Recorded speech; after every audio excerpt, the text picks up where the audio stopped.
Bro kabaddi league season 12 ஒரு வழியா சென்னை வந்து சேர்ந்தாச்சு. அதை பத்தி டீடைல்டா பேச போறோம். அது மட்டும் இல்லாம ஏசியா கப் 2025 பத்தின ஒரு சின்ன ட்ரோல் விஷயம் நான் பேச போறேன். பட்னா பைரட்ஸோட அசிஸ்டன்ட் கோச் ஏன் அப்பாயிண்ட் பண்ணாங்க, ஆக்சுவலி இவர் யாரு, இவர் அப்பாயிண்ட் பண்ணி பட்னா செம்ம மாஸ்டர் ஸ்ட்ரோக் பண்ணிருக்காங்க என்ன, இந்த மாதிரி பல விஷயங்களை நீங்க இந்த வீடியோல தெரிஞ்சுக்க போறீங்க. சோ லேட் பண்ண வேணாம், இப்ப வாங்க வீடியோக்குள்ள போகலாம். சார் சார் ஒரு நிமிஷம் சார் சார் ஒரு நிமிஷம் சார் ஒரு நிமிஷம் சார் ஒரே ஒரு 1 நிமிட்டுங்க. Hello every friends, 1 minute please. So friends, first of all நான் வந்து கிரிக்கெட்ல இருந்தே ஆரம்பிக்கிறேன். ஃபர்ஸ்ட் உங்ககிட்ட சொல்ல போகிறது அபவுட் ஐபிஎல். ஸோ இப்போதைக்கு பிசிசிஐ ஒரு புது ரூல் கொண்டு வந்திருக்காங்க. அண்டர் 16 பிளேயர் வந்து ஐபிஎல் ஆடணும் அப்படின்னா அவங்க அட்லீஸ்ட் ஒரு ஃபர்ஸ்ட் கிளாஸ் மேட்ச் ஆச்சு ஆடி இருக்கணும். அதாவது ரஞ்சி டிராஃபி மாதிரி ஒரு ஃபர்ஸ்ட் கிளாஸ் மேட்ச் ஆச்சு ஆடி இருக்கணும் அப்படிங்கிறத இப்போதைக்கு ரூல்ஸாக போட்டிருக்காங்க பிசிசிஐ. இது வந்து புது ரூல், என்ன பண்ண போறாங்கன்னு தெரியல, பொறுத்திருந்து பார்ப்போம். அண்ட் இது இல்லாமல் இன்னொரு நியூஸுமே ரொம்ப பெருசாக பரவிட்டு இருந்துச்சு. குஜராத் ஜெயன்ஸ் டீமில் நம்ம தரணிதரன் ப்ரோ இருக்காரு அப்படிங்கிற மாதிரி. ஸோ தரணிதரன் அங்கே இருக்காரா அப்படிங்கிற கேள்வி இருந்துச்சு. ஸோ நானுமே அவர்கிட்ட போய் கேட்டேன், தலைவா எங்கே இருக்கீங்க, உங்களை பற்றி ஒரு நியூஸ் போயிட்டுருக்கு அப்படின்னு. நான் காலேஜுக்கெல்லாம் வந்துட்டேன் ப்ரோ, நான் வந்து சும்மா தான் அங்கே போயிருந்தேன் ப்ராக்டிஸ் கேம்புக்கு, வேறு எதுவும் பெருசாக கிடையாது அப்படிங்கிறத சொல்லியிருந்தாரு. இதை நான் முன்னாடியே பல வாட்டி உங்ககிட்ட சொல்லியிருக்கேன். என்னன்னா ஒவ்வொரு டீமும் வந்து ப்ராக்டிஸ் கேம்புக்கு வந்து இந்த மாதிரியான ஒரு சில பிளேயர்ஸை கூப்பிடுவாங்க. பிகாஸ் டிஃப்ரெண்ட் சேலஞ்சாக இருக்கும். டிஃப்ரெண்ட் பிளேயர்ஸை வந்து பிளேயர்ஸ் ஹேண்டில் பண்ணாங்கன்னா அவங்களுக்கு மேட்டில் கொஞ்சம் ஈஸியாக இருக்கும் இன்னும் கண்ட்ரோல் பண்ணுறது. ஸோ அதனால் ப்ராக்டிஸ்க்காக கூப்பிட்டுருக்காங்க. ஸோ ஜஸ்ட்டு சும்மா ப்ராக்டிஸ்க்காக போயிட்டு வந்தேன் அப்படிங்கிற மாதிரி தான் தரணிதரன் ப்ரோ சொல்லியிருந்தாரு. இப்போ அவர் கேம்பில் கிடையாது, அவர் வந்து சென்னை காலேஜுக்கு வந்துட்டாரு அப்படிங்கிறத சொல்லியிருக்காரு. ஸோ அப்போது இப்போ நிறைய பேர் எனக்கு ஷேர் பண்ணி பேச சொல்லியிருந்தீங்க. ஸோ அதனால் நான் பேசிட்டேன். ஸோ அதை வந்து ஞாபகம் வச்சுக்கோங்க. இப்போ ஏசியா கப் 2025 வருவோமா, ஏசியா கப் 2025, அதாவது இந்த டோர்னமெண்ட்டு எல்லாருமே கரெக்டாக ப்ரெடிக்ட் பண்ணாங்க இந்தியா ஜெயிக்கும் அப்படின்னு சொல்லிட்டு. ஏன்னா இந்த போட்டியை என்னை பொறுத்த வரைக்கும் இந்தியா கிட்ட ஃபைனலில் வந்து தோக்க போகிற டீம் எது அப்படிங்கிறதுக்காக நடத்தின டோர்னமெண்ட் மாதிரி தான் தெரிஞ்சது. இது ஒரு பக்கா பிஸ்னஸ் மாடல். அவங்க எதிர்பார்த்த மாதிரி 3 இந்தியா வேஸ் பாகிஸ்தான் மேட்ச் நடந்துருச்சு. அது வந்து ஃபர்ஸ்ட் லீக், அதுக்கப்புறமா சூப்பர் 4, அதுக்கப்புறமா ஃபைனல்னு சொல்லிட்டு இந்தியா பாகிஸ்தான் வார் இல்லை ஏதோ ஒன்று நடக்குது. உங்கள் கூட நாங்கள் எதுவுமே பச்சிக்க மாட்டோம், உங்கள் கூட டோர்னமெண்ட்டாக ஆட மாட்டோம், உங்ககிட்ட பேசவே மாட்டோம் போடா அப்படிங்கிற மாதிரி பாகிஸ்தான் கிட்ட சொல்லிட்டு அதுக்கப்புறமா ஏசியா கப்பு ஒன்றுன்னு வருது, உடனே அங்கே ஆட வரணும்னு ஒத்துக்கிறாங்க. கண்டிப்பாக இங்கே வந்து கடைசியில் ஜெயிச்சது என்னமோ பிஸ்னஸும் காசும் தான். இது எல்லாமே ஓகே தான். சரி நீங்கள் ஆட போகிறீங்க, சரி ஆட போன இடத்துல ஒழுங்காக ஆடணும். சரி ஆடுறீங்களா அப்படின்னு கேட்டால் இல்லை. அதாவது டாஸ் போடுறப்போ மூஞ்சை திருப்பிட்டு போகிறது, மேட்ச் முடிஞ்சதுக்கப்புறமா கை குலுக்காமல் போகிறது, கடைசியாக நான் டிராஃபியும் வேணாம் எனக்கு மெடலும் வேணான்னு சொல்லிட்டு போகிறது, இதெல்லாம் எந்த விதத்தில் வந்து மதிப்பு மிக்கதுன்னு எனக்கு தெரில. பாகிஸ்தான் அந்த பக்கம் வந்து அவமதிச்சிட்டாங்க அப்படின்னு சொல்கிறீங்கன்னா நீங்கள் பண்ணதும் அதுக்கு கொஞ்சம் கூட குறைச்சல் இல்லைன்னு நான் சொல்லுவேன். இந்திய டீம் பண்ணதில் எனக்கு பெருசாக உடன்பாடே கிடையாது. நான் கண்டிப்பாக ஏசியா கப் 2025 பெருசாக பார்க்கவும் இல்லை, நான் வந்து அதை வந்து பேசுறதாகவும் இல்லை. ஏன்னா எனக்கு வந்து இந்த மாதிரி சரிப்பட்டு வரல இந்த விஷயங்கள்லாம்.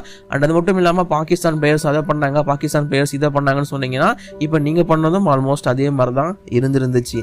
அண்ட் முக்கியமாக நான் சொல்ல வேண்டிய விஷயம், இங்கே வந்து இதெல்லாம் கெத்து அப்படிங்கிற மாதிரி பேசிட்டு இருக்காங்க.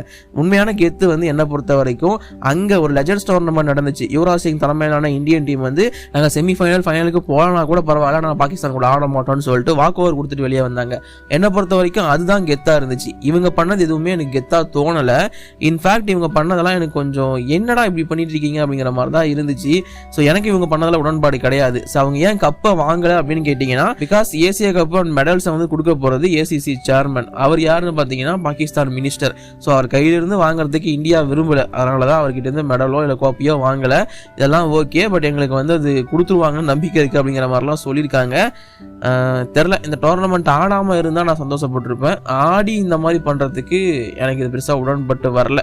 ஸோ அதனால தான் நான் பெருசாக இதை பற்றி எதுவும் பேசல. உங்கள் ஒப்பீனியன் இதை பற்றி எதுவாக இருந்தாலும் மறக்காமல் கீழே கமெண்ட்டில் சொல்லிட்டு இருப்பாங்க. பட் இதுதான் என்னோட ஒப்பீனியன். இப்போ நாம மெயின் கண்டென்ட்டுக்குள்ளே வருவோமா. ஃபஸ்ட்டு நான் வந்து பட்னா பைரட்ஸோட அசிஸ்டன்ட் கோச்சை பற்றி சொல்லிடுறேன்.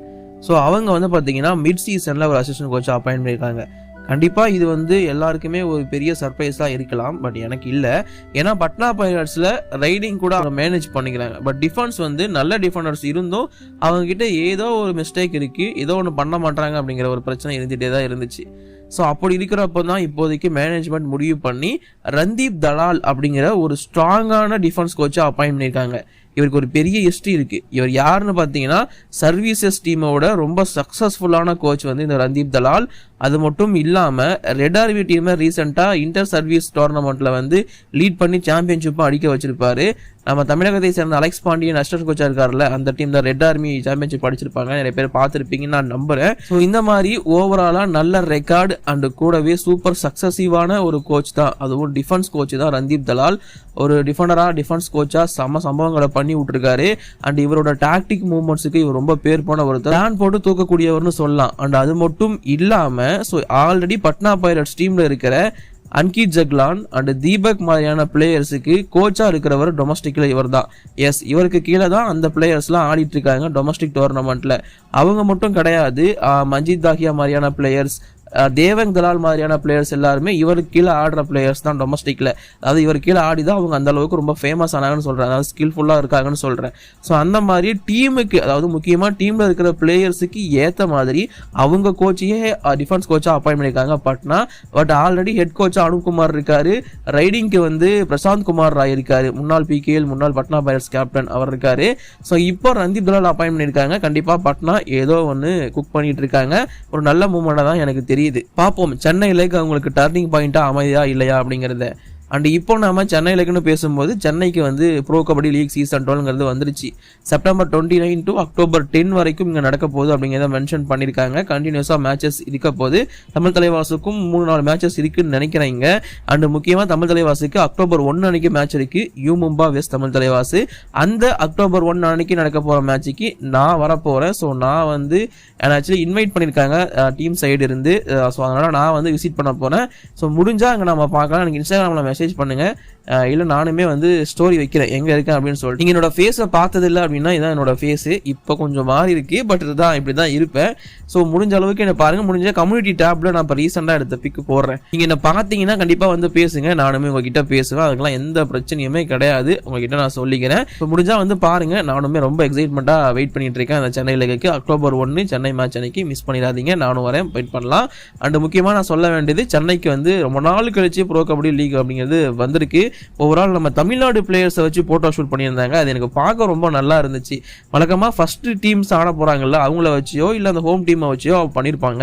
பட் தமிழ்நாடு பிளேயர்ஸை வச்சு அவங்க ஃபர்ஸ்ட் போய் ஜாயின் பண்ண தமிழ்நாடு பிளேயர்ஸ் லைக் நம்ம ஜெயசூர்யா NSஆ இருக்கட்டும், இப்போ கலக்கிட்டு இருக்க தீபக் சங்கர், ஆல்ரெடி கலக்கிட்டு இருக்க அபினேஷ் நடராஜன் அண்ட் கூடவே அல்லூர் சதீஷ் எல்லாரையும் வச்சு போட்டோ ஷூட் பண்ணியிருந்தாங்க. அண்ட் சென்னையில் ஃபர்ஸ்ட் மேட்ச் வந்து குஜராத் UP வதாஸ் அவங்களோட கேப்டன்ஸை வச்சியும் போட்டோ ஷூட் பண்ணியிருந்தாங்க. முகமது ரேசாவை நான் மிஸ் பண்ணேன். அங்கே வந்து ஆக்சுவலி ராகேஷ் தான் இருந்தார், அது கொஞ்சம் எனக்கு மிஸ் ஆகிருந்துச்சு. ஓவரால் போட்டோ ஷூட்லாம் பண்ணி ஆரம்பிச்சிட்டாங்க. சென்னையில் நடக்க போகிற முதல் நாள் செப்டம்பர் 29 அன்னைக்கு 2 போட்டி, UP வதாஸ் vs Gujarat giants, Delhi vs Haryana நடக்க போகுது. எத்தனை பேர் டிக்கெட் புக் பண்ணியிருக்கீங்க, எத்தனை பேர் நேரில் பார்க்குறீங்க மறக்காம கீழே கமெண்ட்ல சொல்லுங்கள். அடுத்து எந்த வீடியோ அதையும் கமெண்ட் பண்ணிட்டு போங்க. இப்போதைக்கு வீடியோ நான் முடிச்சுக்கிறேன். Bye bye guys, thank you.